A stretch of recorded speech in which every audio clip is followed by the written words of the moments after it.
In my ongoing quest to prove you don't really need good equipment to find gold, I give you this. Not this, that's a stick. Or this, that's a classifier. This, Oscar the Grouch's roof. You see, I was looking at a gold pan and I was like, you know what, that's basically just a bowl. That's all it is, it's a bowl. And then I thought, there are heaps of other things that are like bowls. And then I spotted this at my local hardware shop and I was like, hey, that's a bowl and it's made from metal. It only cost $5. I mean, realistically, you could probably get it for free if you just stole it off your council. Anyway, I hit it with a wire brush and then I put some gun glue on it. Well, that's right. Australians do have rifles and handguns, and that's why we have gun glue, to be able to refurbish our rifles and handguns. And I have a new shirt celebrating that on the old moldy. I'm going to use Oscar the Grouch's roof today in this gold deposit. I don't have a ghetto classifier though, I've got a proper one.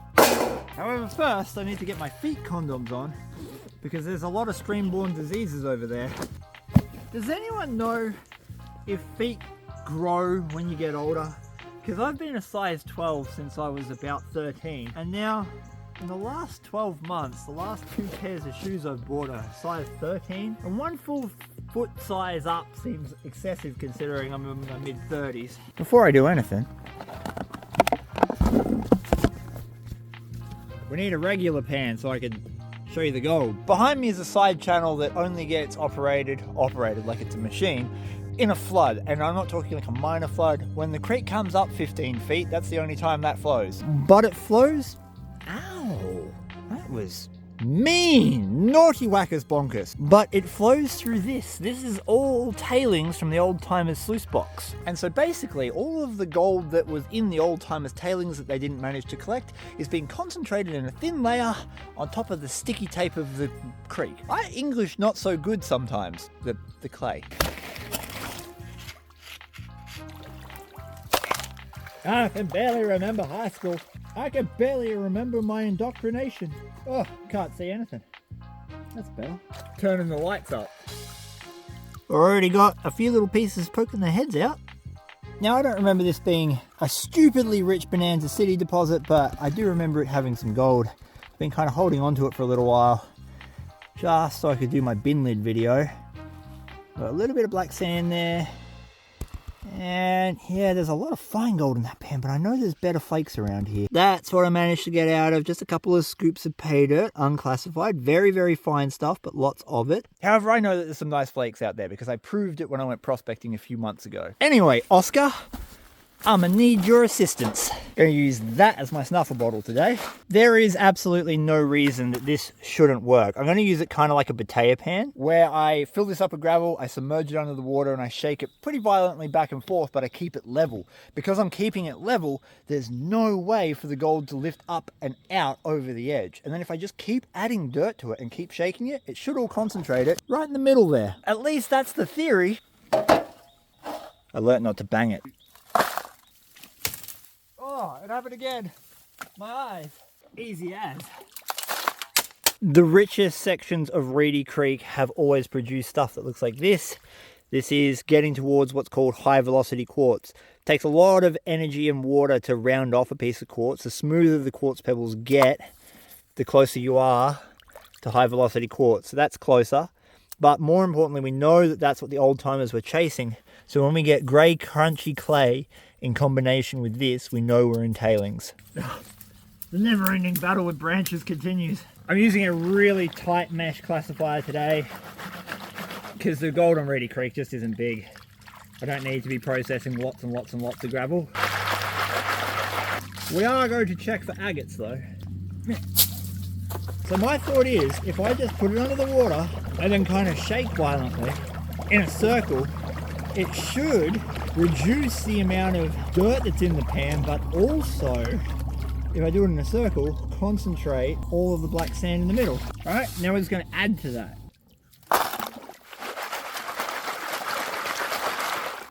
So we have a full Oscar roof of concentrates. Get it all agitated before I start trying to blow all the material out. And I'm doing a swirling pattern to force everything into the deepest part of the pan, the bin lid.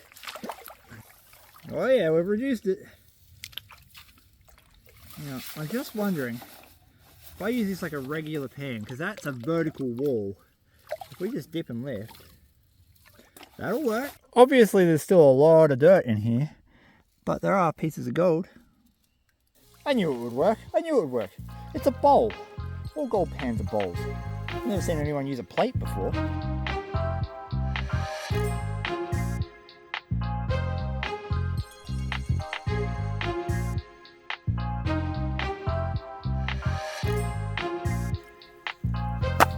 I have completed 5 bin lids worth of dirt, and what I want to do now is see if I can use my bin lid to pan down what I have concentrated in here and reveal the gold, because it's kind of a useless gold pan if this is all you've got. If you've only just managed to steal one of these off the council and you can't pan down in it, then you're going to need a different kind of circle, aren't you? The other test is, can I do it one-handed? Yes. It's actually vaguely reminiscent of a Garrett Super Sluice riffle. That's kind of how it's behaving. Alright. Oh, there's gold in it. And we can reveal it. It's all through it. You can see we just have a trail of gold leading back into the black sand. It might not be so good for revealing. That's okay. That's what this is for. We'll probably get to see a lot more in this pan. I mean, these are designed for it, whereas the other one's just designed to take ciggy butts and people's half-drunk McDonald's cups, right? I am not going to complain about that. 5 pans, that is a lot of specs. They're all very fine, but damn. Me bin lid's probably almost paid for itself by now. I got my 3rd pan out. Now all my concentrates are in that because I've been out test panning. And over where my classifier is right now is a layer of very thick, dense clay. And that's where it is. Fine gold, but way more. We got about the same amount in one test pan as we got doing the 5 bin lids, simply because we're digging in the right spot now. Same kind of gold, but that's just one test pan. So less shovels, more specs. This isn't like the crystal mine though. You made it. I hadn't heard, that's the first time I heard you. I was recording and I was like, oh, I think I could hear a wild Gadsy who's now stuck in the bushes. I could help or I could stand here and film. God damn you. Matumbu! What happened? I walked a long way. Why did you walk a long way? I was talking the whole time. How did you miss me and all these people? I went halfway up that way. There's like 20,000 of us right here, right now. You heard Gadsy. I heard him. I'm so sweaty and I haven't even got my sweatpants on yet.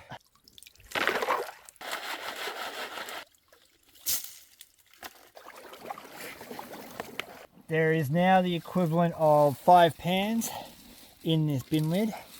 And that's the same amount we did the first time. I know we're going to see more gold because I can see thick black sand at the back. Take our time just reducing this a little bit. I'm actually enjoying this. This is like a very nice deep riffle, but it hasn't got such an angle on it that it all gets bogged down like the Garrett ones do. It's kind of cool. Black sand is thick. I can see gold. It's kind of doing what I hoped it was going to do. It's utilizing these little riffles that are in the bin lid. You can see a piece of gold there, but it seems to be transporting it down these little riffles. Look at that. All of those specs too. Hard to see on this bin lid. I needed to use more gum glue, make it a little darker. But that's cool. As cool as that is, I do want to reveal it properly so I know how many specs I got.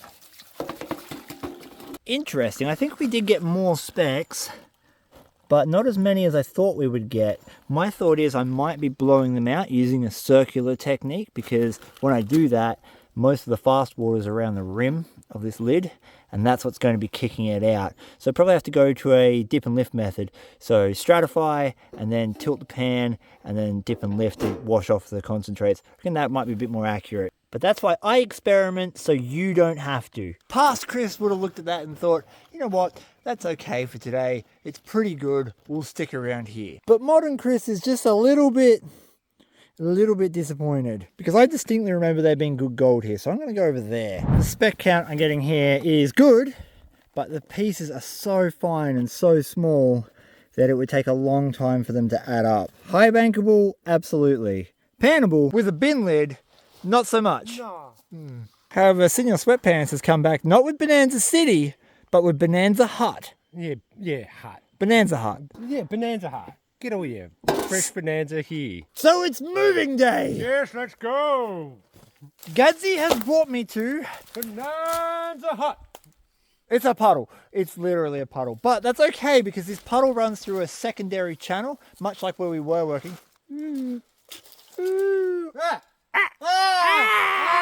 These secondary and third channels are really good because when they excavate super deep erosion trenches like this, they access the ancient layers. There was a glacier that moved through this area many millions of years ago, or thousands of years ago, depending on which religion you listen to. And those layers are where the really rich gold is. So this has been accessed for us by the floodwaters, and apparently there's gold here. It's always the way. You go to do a test pan on camera and it goes to hell. There's still a bit there. It's there, but it's just... It's sort of vaguely what it was at the last spot. That's okay. Something you'll learn with gold prospecting is that pay streaks aren't consistent. You can have a really hot streak for a whole meter and then it just disappears. But 2 feet later, it picks back up again. And then it gets wide and it gets skinny. It's like it's trying all the fad diets. I'm gonna go show my people. People! Where's getting gems like that? On the right, we have some porphyry, which is large granular pieces of whatever rock mixed in with a fine grained matrix. They're pretty cool, but that's the base of a smoky quartz crystal. The top of that looks exactly like one of those Coke bottle lollies that I used to eat as a kid. How good are they? Yeah, just like that. Put them safely in the pan. That's a little bit ridiculous how much coarse black sand's in that. Oh, it's not bad. It's not bad. There's a lot more through the black sand. That's better spec size too. Yeah. Yeah.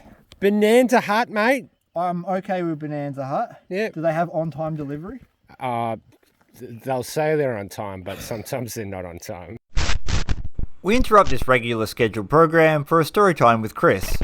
I like that I can track a pizza guy now across town. I wasn't cooking. I was like, I'm done with cooking. I'm not cooking tonight. To hell with that. Yeah. We're ordering pizza. And the only pizza shop that was open was Domino's. And I was like, well, I have to get a dirty Domino's dish. That's fine. I'll order a dirty Domino's. But they send you a tracker with your pizza guy, right? So there's a little man with a scooter and they put a tracking device in him. And so you get his notification that he's left. But the only reason I didn't want to go out myself and get it was that it was raining sideways. It was a brutal storm. And so in the notes, I was like, don't do any mad skids. My pizza's not worth your life. Drive safely. And he got there and this guy was so wet. I'm sure he would have been. He was so wet. And he delivered my pizza in that miserable weather. And he got there, and the first thing he said to me was, "Thank you for your note." So I feel like I made a little difference. I mean, I tortured the bloke. You made for like a difference. But, you know, it showed I cared. You care more about your pizza, really. Absolutely. All right, we're going to add this to the rest of it, and then go back to Oscar. All right, Oscar, let's try the other method. In the cesspool, it floats. So look, the swirling motion may have been losing gold. We don't know for 100% certain. It could be, it could not be. I don't know. But we can probably use this just like a regular pan. If we use this like a regular pan, in theory, we just stratify. And then because it's got no riffles, we just kind of got to dip and lift. Dip and lift. And at least that way we know we're not blowing any gold out. Because it can't go anywhere, because there's a vertical wall there. Alright, I'll take that. That worked quite well. I can't see any of the gold. If it's in there, it's hiding. This is a good pan for processing, it's not so good for revealing. Gadsy's Bonanza Hut is a little bit sporadic. We're getting gold here and there, but it's not consistent. Sort of just like the other spot. So we did end up getting good gold size flakes in there, just not enough of them. If I had 50 of those, it'd be worth my time. Let's go back to Bonanza City. Let's go back to Bonanza City. There'll be more there. Anyway, we've finally found a spot that's giving us proper flakes. It's right there. Do you know it was there? I didn't know it was there. You should have told me if you knew it was there. It would have saved me 4 hours in the morning. That's what we want to see on Reedy Creek. We got larger cobble rocks followed by smaller pieces of gravel. That's got sand mixed through it. And then finally clay. If you're not finding clay with bits of broken bedrock, you're probably not going to find anything worthwhile on Reedy Creek. But you know, maybe I'm wrong. Maybe you will get lots of gold without that clay. What would I know? I'm a YouTuber. And this is why we like that combination. Coarse tin, coarser flakes of gold, much better for Oscar to work on.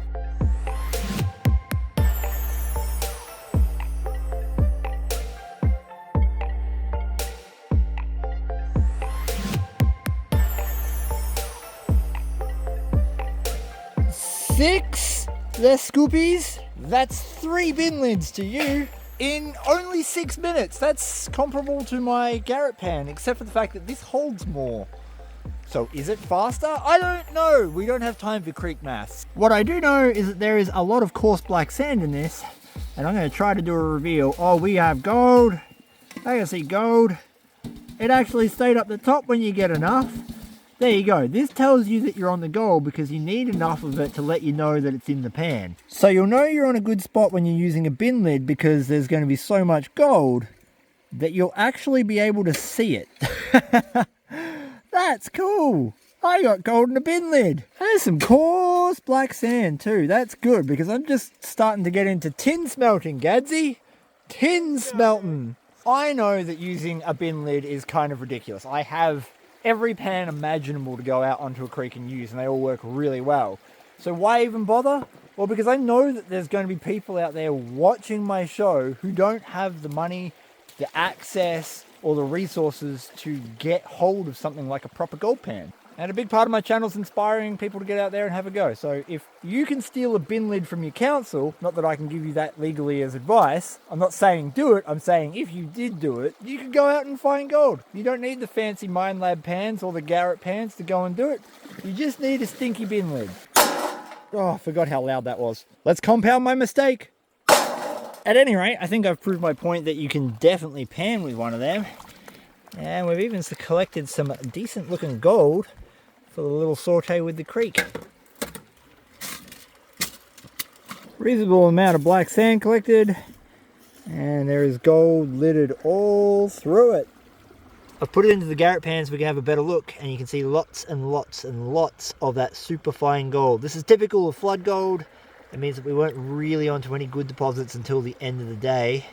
But hey, gold is gold, and this spot might be worth working, but for now I'm going to go home and clean that up. YouTube has been unsubscribing people to my channel, so please make sure that you are still subscribed and you have all notifications turned on because you're not going to want to miss the 100 bucket challenge results. This, believe it or not, is the worst result I've got all week doing the 100 bucket challenge. These episodes are going to be coming out in the next couple of weeks, and I hope to see you there.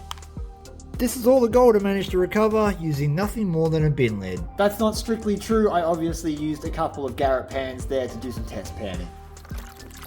But I'd say 70% of it's from the bin lid. It's very typical Reedy Creek gold, quite fine and quite flat, but it should still weigh up okay. And if you would like to help support my channel, the easiest way you can do it is drop a like, a share, and leave a comment. That helps spread my videos to new people. I got t-shirts and merch for sale down in the description. I got pay dirt, crystals, and soon gold nuggets all for sale up on the old moldy. These little gold weigh up trays are made by Prince by Penny. The link for that is down below. To my eyes, that looks like about a 0.3, which would be great because that would cover the cost of my bin lid because I didn't steal mine. Oh, over 0.3, wow. 0.584, I suck at guessing. That's like 65 bucks worth of gold. That's not bad for using a bin lid. And if you stole it, you'd be even more profit.